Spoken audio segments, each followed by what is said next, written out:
مولاي صل وسلم دائما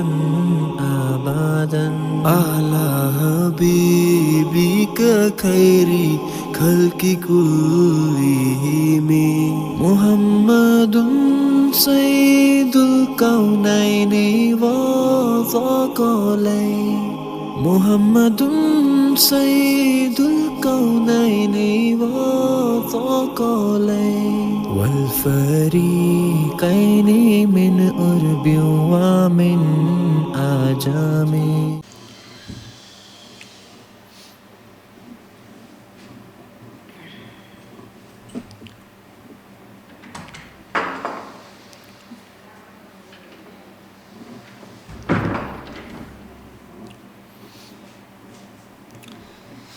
السلام علیکم ورحمۃ اللہ وبرکاتہ.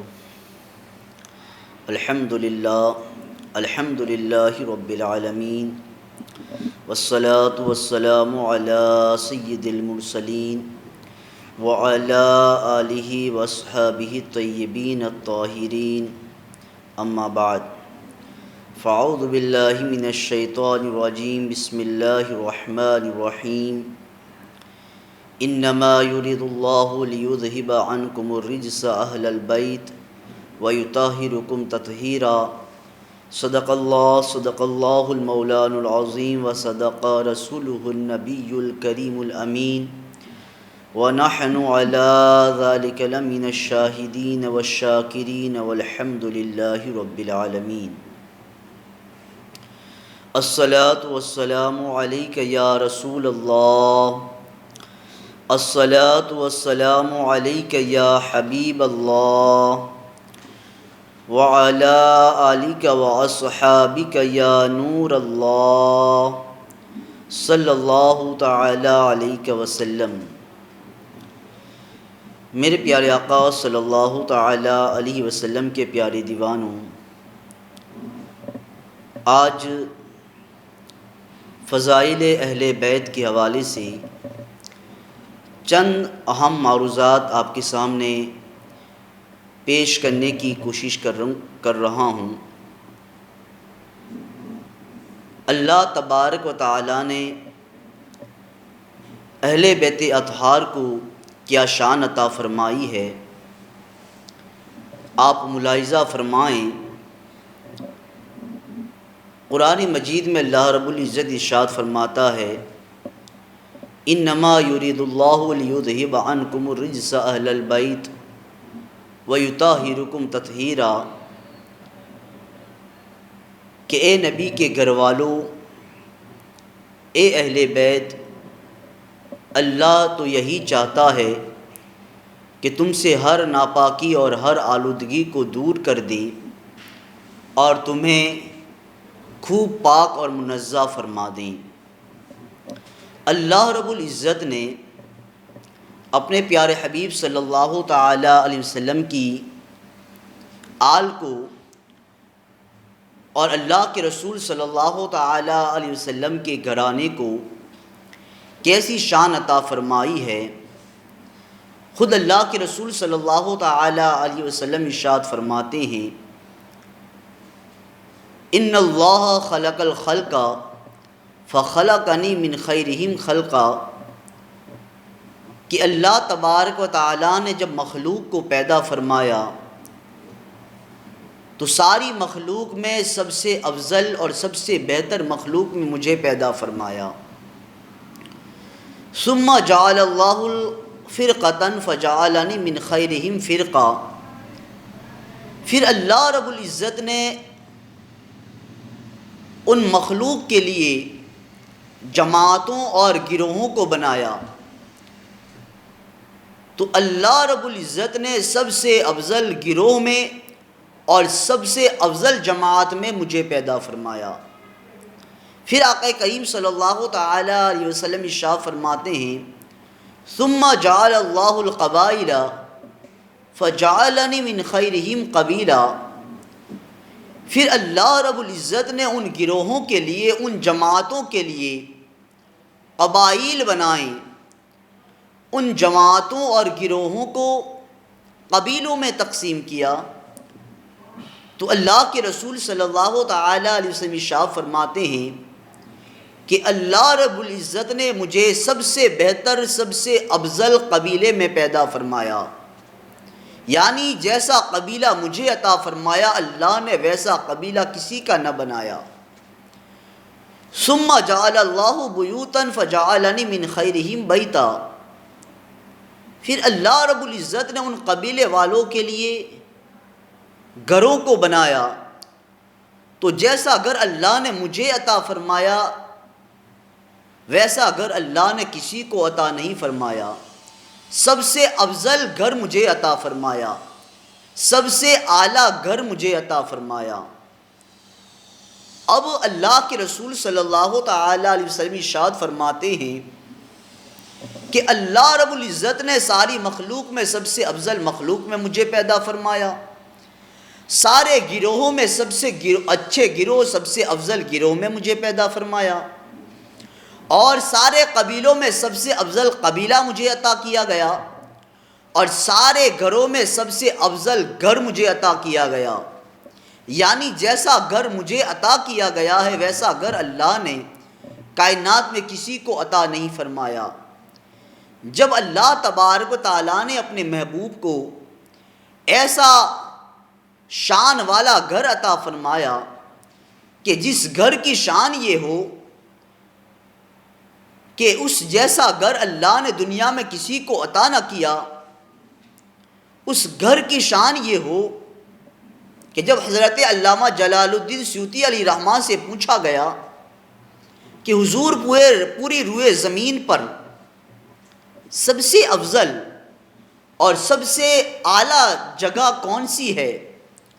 تو آپ نے فرمایا میرے نزدیک سب سے افضل جگہ پوری روئے زمین کی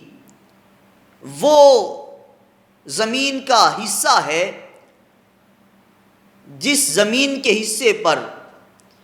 میرے آقا کریم صلی اللہ تعالی علیہ وسلم جلوہ گر ہے، یعنی گنبد خضرا، جس میں اللہ کے رسول صلی اللہ تعالی علیہ وسلم آرام فرما ہیں، جہاں جس زمین پر اللہ کے رسول صلی اللہ تعالی وسلم کا جسم اطہر لگا ہوا ہے، اس گھر کی یہ شان ہے کہ سب سے افضل گھر اللہ کے رسول صلی اللہ علیہ وسلم کو عطا فرمایا گیا۔ اللہ کے رسول صلی اللہ تعالی علیہ وسلم کو جو گھر عطا کیا گیا، جو بیت عطا کیا گیا، اس بیت اور اس گھر کی شان یہ ہے کہ اللہ تبارک و تعالیٰ نے ویسا گھر بھی جیسا گھر اپنے محبوب کو عطا فرمایا کسی کو عطا نہ فرمایا۔ جب اس گھر کی شان یہ ہے تو پھر اللہ رب العزت نے اس گھر میں رہنے والوں کو کیسی شان عطا کی ہوگی۔ اللہ تبارک و تعالیٰ نے جب اپنے محبوب کو ایسا گھر عطا فرمایا تو پھر اللہ تبارک و تعالیٰ نے اپنے محبوب کو گھر والے کیسے عطا فرمائے ہوں گے، اس گھر میں رہنے والوں کو اللہ نے کیسی شان عطا فرمائی ہوگی، کیونکہ بیت جب اتنی شان والا ہے تو اہل بیت کی شان کیا ہوگی، اس گھر میں رہنے والوں کی شان کیا ہوگی۔ تو اس گھر میں رہنے والوں کی شان خود قرآن مجید بیان فرماتا ہے کہ میرے محبوب تمہارے ساتھ گھر میں رہنے والوں کی شان اتنی بلند ہے، انما یرید اللہ لیذھب عنکم الرجس اہل البیت ویطہرکم تطہیرا، کہ اے نبی کے گھر میں رہنے والوں، اے نبی کے گھر والوں، اے اہل بیت، اللہ تو یہ چاہتا ہے کہ تم سے ہر ناپاکی اور ہر آلودگی کو دور فرما دیں اور تمہیں خوب پاک اور منزہ فرما دیں۔ یہ اہل بیت کی شان ہے کہ ان کی پاکی اور ان کی پاکیزگی کی گواہی خود اللہ تبارک تعالیٰ عطا فرماتا ہے، اور قرآن مجید میں ان کی پاکی کو اللہ تبارک تعالیٰ نے بیان فرمایا کہ میں نے اپنے نبی کو پاک اور صاف اور منزہ گھرانہ عطا فرمایا ہے۔ اسی وجہ سے آقا کریم صلی اللہ تعالی علیہ وسلم ارشاد فرماتے ہیں انا و اہل بیتی شجرۃ فی الجنہ و اغصانها فی الدنیا من شاء اتخذ الی ربہ سبیلا، کہ میں اور میرے اہل بیت یہ جنتی درخت ہے جس کی شاخیں دنیا میں پھیلائی گئی ہے، جو اللہ کا قرب حاصل کرنا چاہتا ہے وہ میرے اہل بیت سے وابستہ ہو جائیں، جو اہل بیت کا دامن تھام لے گا اللہ اسے اپنا قرب عطا فرمائے گا۔ اہل بیت اطہار کی اتنی بڑی شان ہے کہ نبی کے گھر والوں سے محبت کرنا، ان سے عقیدت رکھنا، ان کے ساتھ حسن سلوک کرنا، یہ ہر مسلمان پر واجب اور ضروری ہے۔ کہ خود اللہ تبارک تعالیٰ قرآن مجید میں ارشاد فرماتا ہے قُلْ لَا أَسْأَلُكُمْ عَلَيْهِ أَجْرًا إِلَّا الْمَوَدَّةَ فِي الْقُرْبَى، میرے محبوب آپ فرما دیں کہ میں تم سے کوئی اجرت طلب نہیں کرتا سوائے اس کے کہ تم میری آل سے محبت کرنا، ان سے حسن سلوک کرنا، ان سے اچھا برتاؤ کرنا۔ تو اہل بیت اطہار سے، نبی کے گھر والوں سے محبت کرنا، ان کے ساتھ حسن سلوک سے پیش آنا، یہ ہر مسلمان کے اوپر فرض ہے، ہر مسلمان پر ضروری ہے۔ اللہ تبارک و تعالیٰ نے اہل بیت اطہار میں حسنین کریمین کو ایک منفرد شان عطا فرمائی ہے۔ حسنین کریمین کو اللہ رب العزت نے ایک الگ شان عطا فرمائی ہے کہ اللہ کے رسول صلی اللہ تعالی علیہ وسلم ارشاد فرماتے ہیں ان الحسن والحسین سیدا شباب اہل الجنہ وقرۃ عین اہل السنہ، کہ میرے یہ دونوں نواسے حسن اور حسین یہ دونوں جنتی نوجوانوں کے سردار ہیں اور اہل سنت والجماعت کی آنکھوں کی ٹھنڈک ہے۔ اہل بیت اطہار سے محبت کرنا یہ ہم پر واجب اور ضروری ہے، ان سے حسن سلوک کیا جائے، ان سے محبت کی جائے۔ کہ آقا کریم صلی اللہ تعالی علیہ وسلم کی حدیث پاک ہیں، آقا کریم صلی اللہ تعالی علیہ وسلم ارشاد فرماتے ہیں جو میرے اہل بیت سے محبت کرتا ہے تو میری محبت کی وجہ سے محبت کرتا ہے، اور جو میری آل سے بغض اور حسد کرتا ہے تو مجھ سے بغض اور حسد کرنے کی وجہ سے ان سے بغض رکھتا ہے، ان سے حسن سلوک سے پیش آتا ہے، تو در حقیقت وہ اپنے نبی سے محبت کرنے کی وجہ سے محبت کرتا ہے کہ اس کے دل میں اللہ کے رسول کی محبت موجود ہے۔ اور اگر کوئی آل نبی سے، آل رسول سے بغض رکھتا ہے تو آقا ارشاد فرماتے ہیں وہ مجھ سے بغض رکھتا ہے، اور جو نبی سے بغض رکھے، جو نبی سے حسد رکھے تو پھر اس کا ٹھکانہ کیا ہوتا ہے؟ جو نبی سے بغض رکھتا ہے، جو نبی سے دشمنی کرتا ہے، اس کا ٹھکانہ جہنم ہوتا ہے۔ اس لیے مسلمانوں ہمارے لیے ضروری ہے کہ ہم اپنے نبی سے محبت کریں اور نبی کی آل سے بھی محبت کریں، ان کے ساتھ حسن سلوک سے پیش آئیں، اور خصوصی طور پر ماہ محرم الحرام میں، 10 ماہ محرم الحرام میں خصوصی طور پر، کیونکہ یہ عظیم دین ہے، اس دین میں امام عالی مقام امام حسین رضی اللہ تعالی عنہ نے اپنی اور اپنے خاندان کی قربانی پیش کی ہے، شہادت پیش کی ہے۔ انشاءاللہ میں آئندہ اجتماع میں امام حسین رضی اللہ تعالی عنہ کی شہادت کا مقصد اور انہوں نے شہادت کیوں پیش کی اور ان کی شہادت سے امت مصطفیٰ کو کتنا بڑا فائدہ ہوا، اس حوالے سے بھی گفتگو پیش کروں گا۔ امام حسین رضی اللہ تعالی عنہ کی شہادت رونما ہوئی ہے، اس واسطے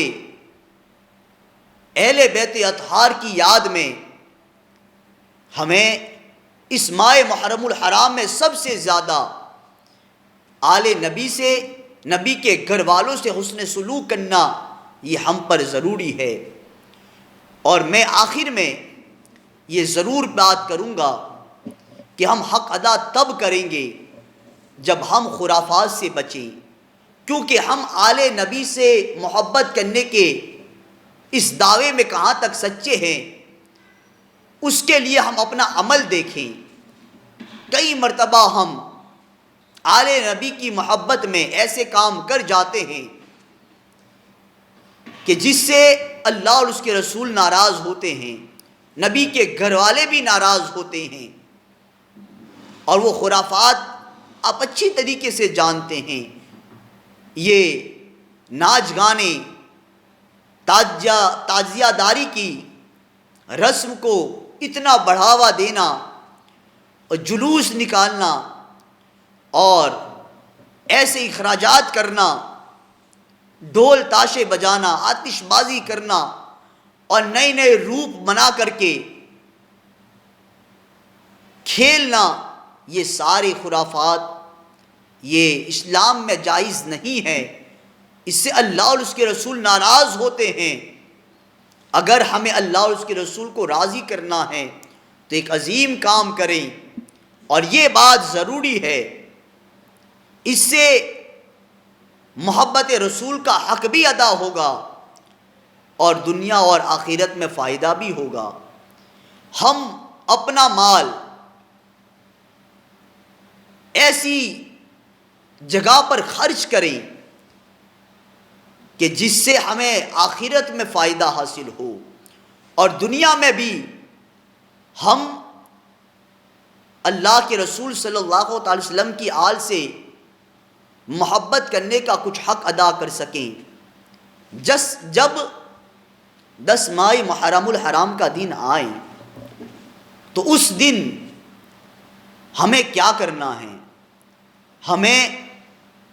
اگر پیسے خرچ کرنے ہیں تو آپ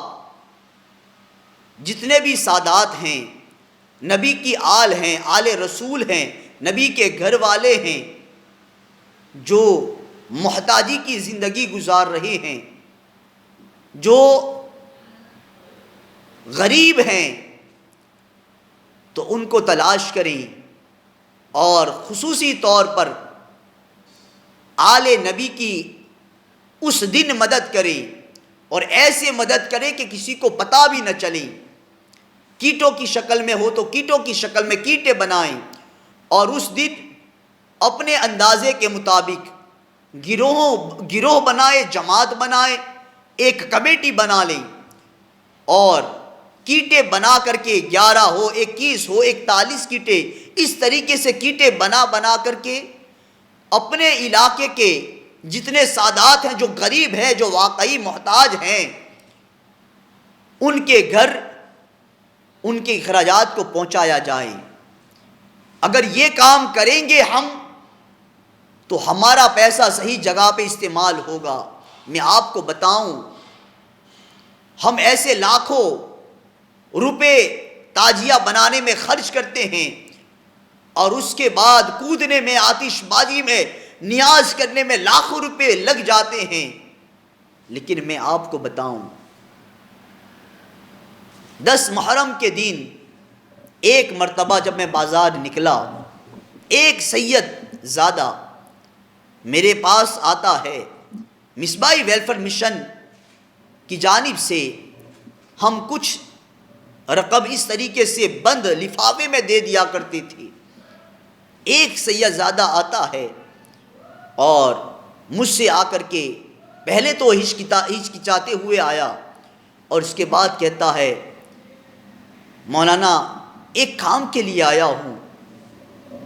اور پھر اس کی زبان بند ہو گئی اور اس کا دل بھر آیا، آنکھوں سے آنسو نکل آئے،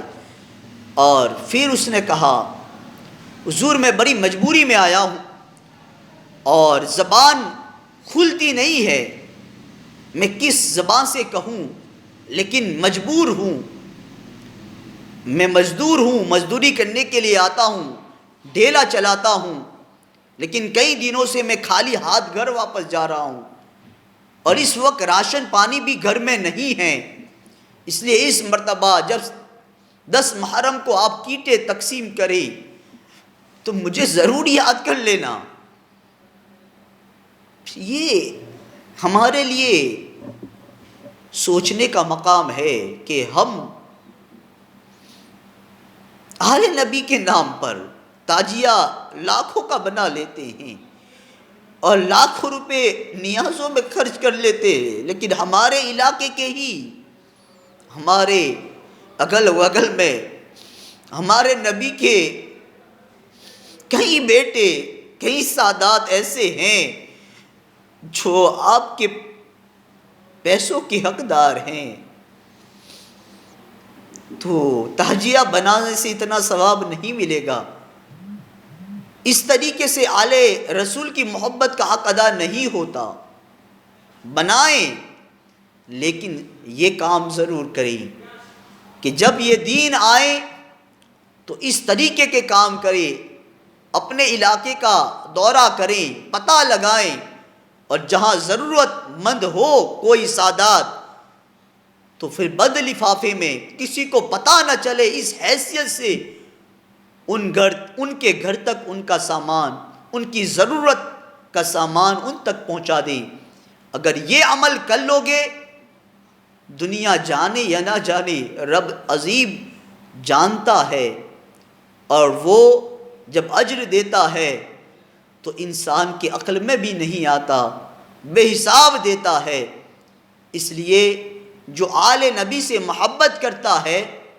تو آقا ارشاد فرماتے ہیں وہ میری وجہ سے محبت کرتا ہے، اور جو مجھ سے سچی محبت کرتا ہے اللہ اس کو اپنا قرب عطا فرماتا ہے۔ تو مسلمانوں، اپنے نبی کی آل سے سچی اور پکی محبت رکھو، جو ان کی محبت میں زندگی گزارتا ہے اللہ ضرور اسے اپنی راہ عطا فرماتا ہے۔